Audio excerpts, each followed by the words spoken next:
Okay, wait. You probably have already seen the title and are already typing in the comment section L plus ratio plus Sakura.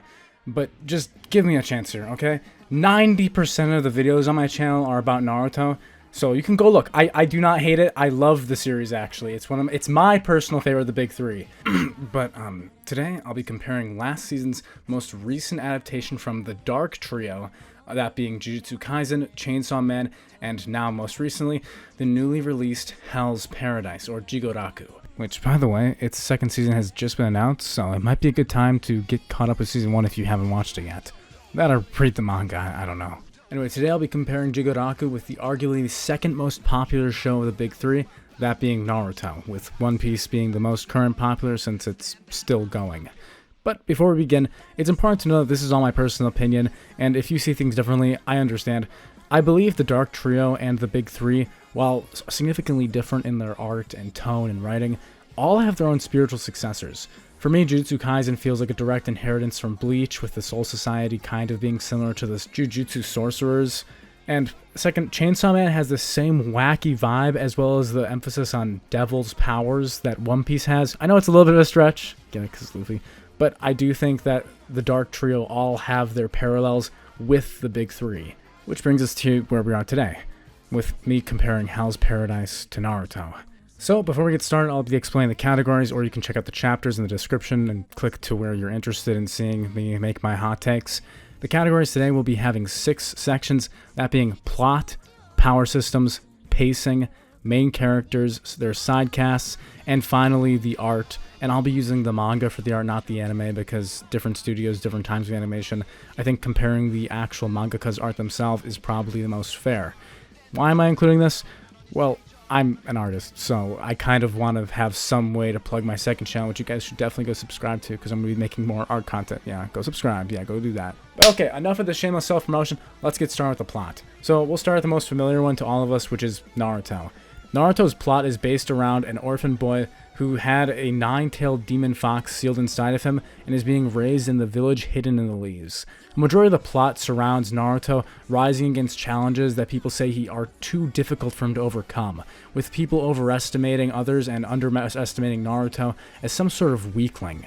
This is kind of a main theme of Part 1 Naruto, with Naruto being a big underdog even into Shippuden, and I think a main point of Naruto's story is never giving up, which is his ninja way, as well as showing that you can surpass a system that typically leaves people like empty shells, which was originally where Naruto was heading after the Land of Waves arc, where we see Kakashi being this veteran ninja who's killed thousands of people, and Zabuza, who feels emotions for the first time after this young, naive Naruto shows him the light.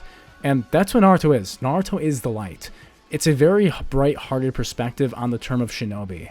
Which, speaking of a Shinobi, let's do a bit of a historical lesson here, since both Jigoraku and Naruto feature a Shinobi as one of their main protagonists, but we'll be getting to that later. In history in Japan, a Shinobi means someone who endures, or the blade who endures. It's supposed to be that a tool that suffers through no matter what. That is the idea. And what I found is that Naruto and Hell's Paradise both take this view of what it means to be a Shinobi very different ways. With Naruto starting off as a newbie, unexperienced ninja who wants to prove to the world that he can be the Hokage, the leader of his village, and show everyone that he's not some loser. And that's a brighter shine on the term of enduring. But on Gabimaru's end, in the plot of things, Gabimaru is already an experienced shinobi, and has become known as a heinous murderer of Gabimaru the Hollow. And in fact, he's trying to shed this shell of being impressive for what he's done in his history of bloodshed. That is what the beginning of Hell's Paradise is all about, is learning about what Gabimaru actually cares about, what his purpose is beyond being a shinobi pawn, being a tool for Iwagakure, the village that he hails from. Like, enough of the history stuff, back to the plot. That's basically Naruto, which leads from Naruto overcoming his adversaries to eventually collecting the Jinchuriki against a terrorist organization, and eventually fighting off an alien rabbit goddess, and from there it kind of falls into some Dragon Ball Z type stuff. On Hell's Paradise End, the story is rather fascinating, having a historical spin on Edo period Japan, with its main protagonist being Gabimaru, a ninja who's been killing for many years. And he's finally been betrayed by his village and caught, but due to his immense skill and strength, he is unable to be executed. So his executioner, Sagari, who we come to find is Sagari Asaimon from a special executioner's clan, decides to offer him an opportunity to find his way to freedom and be exempted from all of his crimes if he goes and travels to a mysterious island found by the shogunate where allegedly the elixir of life is. That's the plot of Hell's Paradise, and it's already fascinating. But there's some clear differences. The plot is completely tilted from one end of the plot with Naruto starting from the bottom and working way up, and Hell's Paradise starting with from the top being thrown to the bottom. I also find it interesting how the fantasy settings in both Hell's Paradise and Naruto also have that flipped nature, where from the very start of episode 1 of Naruto, we know that it's going to be a hell of a ride because this kid made like 1,000 clones and is beating on this adult. And we just see these ninjutsu appearing like magic. It's very fantastical. It feels magical. It makes the series feel like there's going to be some interesting stuff happening. Just from the first episode. Hell's Paradise doesn't have that. Hell's Paradise does not feel like a fantasy setting at first. It feels much more historical in the way that the shogunate has absolute power over the peasants, and it really highlights the class differences in the first 3 or so episodes. But that all changes when they arrive at the island, where things start to become more and more dreamlike, per what Gabimaru and Sagari thought. In terms of a bare bones of a plot, I think Hell's Paradise wins out just a little bit, because just within the first few or so episodes, you already know what the goal of the story is, with Gabimaru needing to find this special elixir in order to return back to his wife. But in Naruto, the journey feels a little more ambiguous. It's about Naruto finding his way to become Hokage, and then we learn about the Chunin exams, and we learn about other villages, and it sort of feels like it happens. It's more like you're going on a journey with Naruto, just living through his life, which is good, but I don't think anyone expected Naruto in episode 150 of Part 1 Naruto to just suddenly become the Hokage, which is a constant thrill in Hell's Paradise to me, that at any moment Gabimaru could just find what he's looking for and just ditch everyone else and get off the island. That makes it feel a little more, I guess, urgent to me. It gives a sense of urgency to the main protagonist, and I kind of like that. I don't know. I don't know if it's just because I've been watching Luffy and Naruto both having to go after this huge dream for years and years, but I guess I kind of like finding a protagonist in a plot. The story itself just lets do its thing and try and get to the point faster. Or I'm just impatient. You guys can decide. Moving on to the power system, Naruto's power system is focused on chakra, a chakra system and pool, which originates from India between the 1500s and 500 BC in our world. The first records of something called chakra would be in a book called the Vedas, an old text from particularly in religions such as Hinduism from India. Although the system that Kishimoto decides to go with using the chakras is a bit different than how the system in religion is shown. It's more like the 8 inner gates, which would be a more exact example of the different levels of chakra in Hinduism. But for Kishimoto, I guess he translated it more into a nature system where you have the 5 nature energies and yin and yang. I honestly find chakra to be fascinating because there's so many applications of this elemental system. It has the same potential that the Avatar: The Last Airbender series had, with all these different elemental reactions. It's fascinating. As well as non-elemental abilities like healing ninjutsu, I think Naruto has such a wide array of abilities in it that it makes every fight interesting. Like, I will never forget the Kimaru versus Naruto fight, having a guy who can sprout bones versus a clone guy. It was pretty cool. So I think chakra has a lot more versatility than our next power system, which is the power system of Hell's Paradise, known as Tao. Tao is fascinating to me. It's like this mix of energies from Ki and Chi, from Chinese mythos, as well as chakra and other things, and it's very spiritual. It feels more like Ryatsu from Bleach than it does to chakra, but I find it fascinating. Tao itself, to me, seems like a much more mysterious power system than chakra, and I really like how Tao itself is used in the fights, it's not like they have to use special named attacks. Someone can input Tao just into their fighting style, and they become so many times stronger just by learning it. It is interesting. In fact, the way that it differentiates someone who can use Tao versus someone who can't reminds me exactly of what it was like watching Gon and Killua and Hunter x Hunter learn how to use Nen. Nen being this all-dividing power. And it's the same type of thing in Jigaraku, with the characters being able to use Tao, completely leveling them up and letting them have a fighting chance against these godlike entities called the Tensen.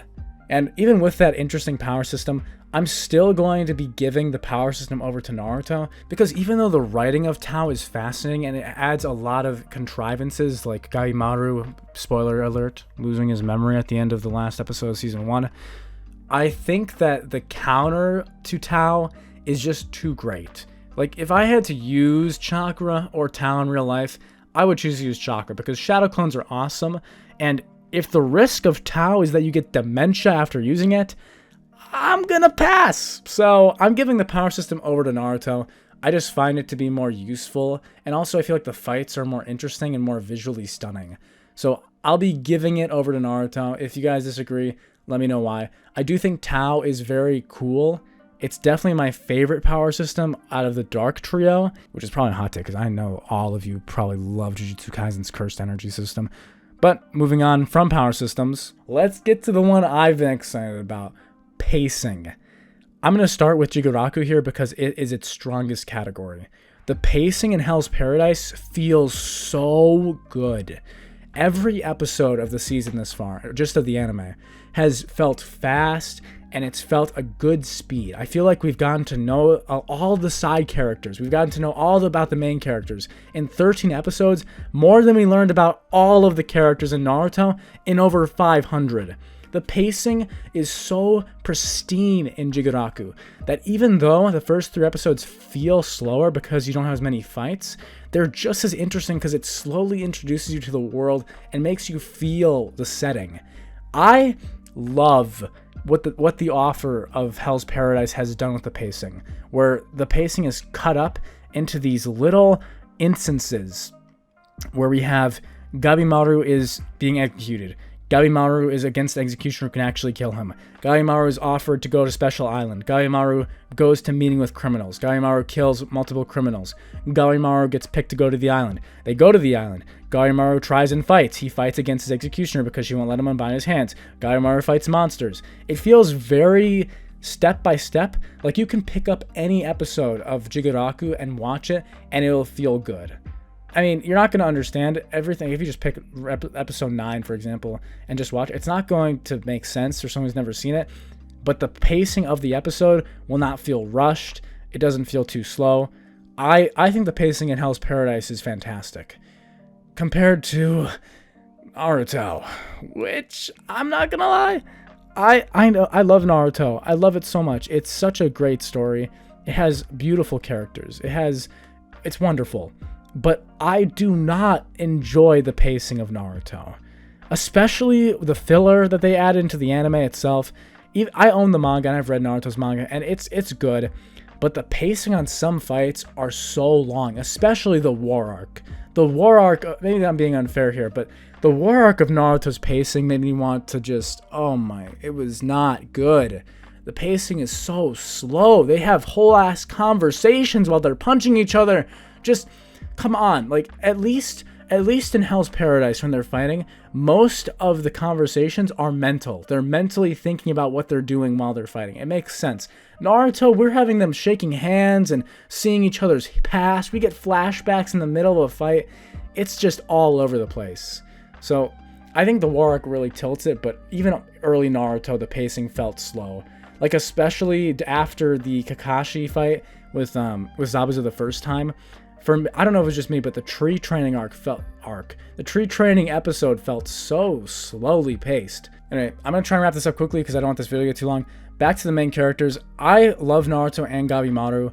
I think Gabimaru as a character is interesting because he's strong from the get-go, so it feels fun to watch him fight, and you look forward to seeing him interact with other characters because he feels like a badass. But I think Naruto is definitely more likable. only because we feel like Naruto, we have a connection with him. We've watched him, we're rooting for him. We want to see him prove everyone wrong. When I see Naruto go Nine Tails against Neji, I feel this hype in my heart, you know? And so I'm going to be giving main character to Naruto. I just think we have more time spent with Naruto, so I feel like we're closer to him. So moving on from main characters, because everyone knows how you feel about the main character. Sidecast. I don't even have to say it. I don't even have to say it, do I? Jigoraku wins. Jigoraku wins the sidecast, okay? Naruto's sidecast is so poorly developed that the filler has to fill in gaps. Like, the filler of Hinata behind the waterfall where she makes that cool defensive move, that's fake.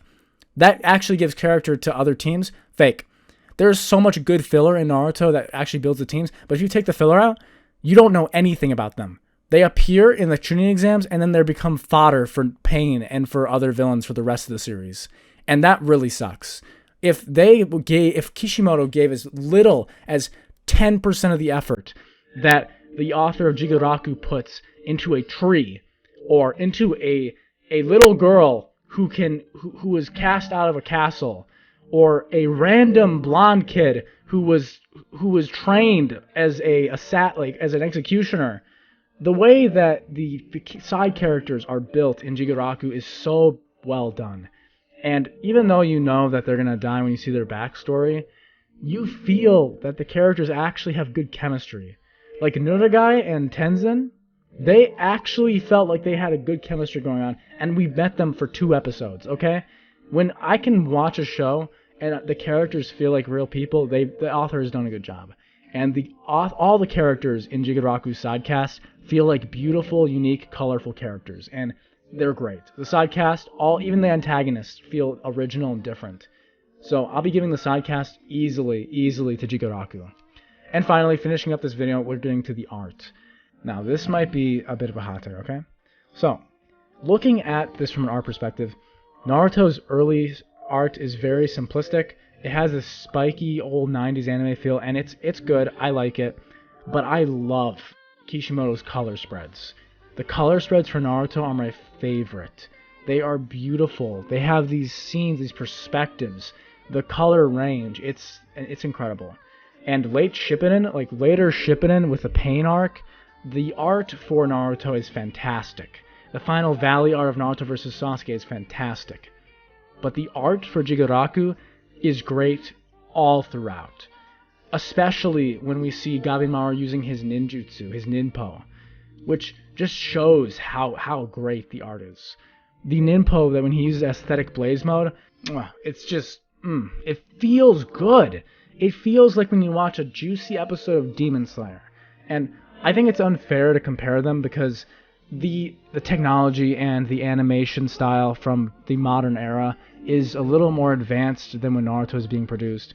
But Naruto has very good art. And I'm just talking about the manga, I'm not talking about the anime, because MAPPA makes everything look insane. The art in the manga Jigoraku is very consistent compared to Naruto. So I think that it's very close. I think Naruto overall has better art if you're adding Shippuden and Naruto. But if we're just looking at an average, I think that Jigoraku is more consistent with its level of quality. This kind of brings us to an interesting standstill, with all the following categories both having won a few of them. The ones Jigoraku won being pacing, sidecast, and art, in my opinion, just edging out Naruto, and Naruto winning the power system, main character, and the plot is very close. I think that the series both are fantastic. If you want a anime that feels like realistic ninja, I would say go for Jigoraku. It definitely makes it feel more like about a cold-hearted killer shinobi, and less like a kid dressed as one. I think Naruto himself doesn't feel very ninja-like, especially towards the point in the war arc where they start throwing bombs and things at each other. As someone who grew up watching Naruto and is currently watching Hell's Paradise and catching up with it, I think I have a different perspective on things now, especially with my age. As a younger me, I think a younger me would have hated Hell's Paradise. I probably would have found it really dark and probably edgy. And I didn't really like those type of characters back then because I loved people like Natsu and Luffy and Naruto. So I think as a kid I would have said Naruto was better. But from my perspective now, I think that Jigoraku explores much darker and deeper themes, which is, I guess, is to be expected of the Dark Trio. So if you're looking for a thoughtful story that focuses on Shinobi and the Shinobi title, I think those of you who enjoyed Naruto and Shippuden, which about the cycle of hatred, will enjoy this anime and manga. Don't count it out. It's great. Naruto is fantastic as well. But honestly, I do think that Jigaraku is better